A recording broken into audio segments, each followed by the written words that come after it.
Sa education naman, dahil ang isa sa pinaka-major solution sa poverty alleviation ay ang edukasyon.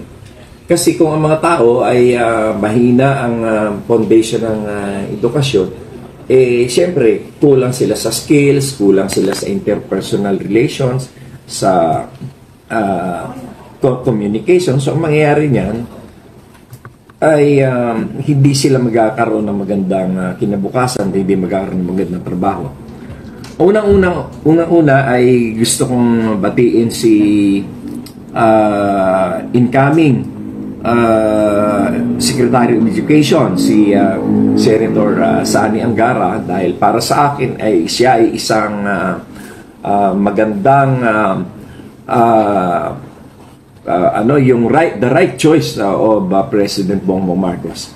Ngayon lamang may kukomento ako doon sa mga umaangal na siya daw ay dilawan, siya ay kasama ni Noynoy Aquino sa senatorial campaign. Alam niyo, lahat yan ay baliwala yan. Kasi si Presidente Bongbong Marcos, hindi yan tumitingin sa kulay.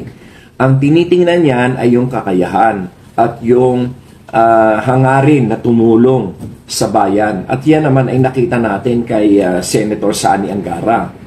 At siya naman ay may kakayahan bilang isang Secretary of Education para gawin yung mga nararapat na gawin dyan. Ang isa ko lang na kinalulungkot ko rin ay kung bakit ang karamihan ng mga komento ng mga stakeholders dyan sa education ay ang focus ay yung salaries and benefits ng teachers. Puro yun yung sinasabi nila. Agree ako na dapat nga bigyan ng pansin yan. Kaya lang, hindi naman nila binabanggit yung quality of teaching, yung kung ano yung quality ng curriculum o kung ano yung academic training na dapat na ipatupad. Wala na akong narinig kundi yung sweldo, yung mga benepisyo. Ang education is supposed to be, ang focus is yung academics. Hindi naman yan ang focus.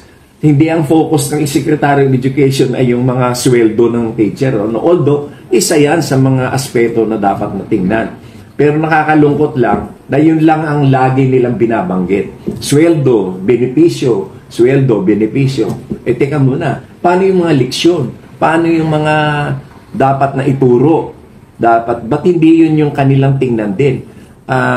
Ang nakakalungkot kasi ay napakababa ng rating natin sa PISA, yung Program for International Student Assessment. Biruin mo, out of 86 countries, pang 10 tayo sa huli. Di ba nakakalungkot yun? Tapos ang uunahin natin ng isip yung sweldo. Yung benepisyo.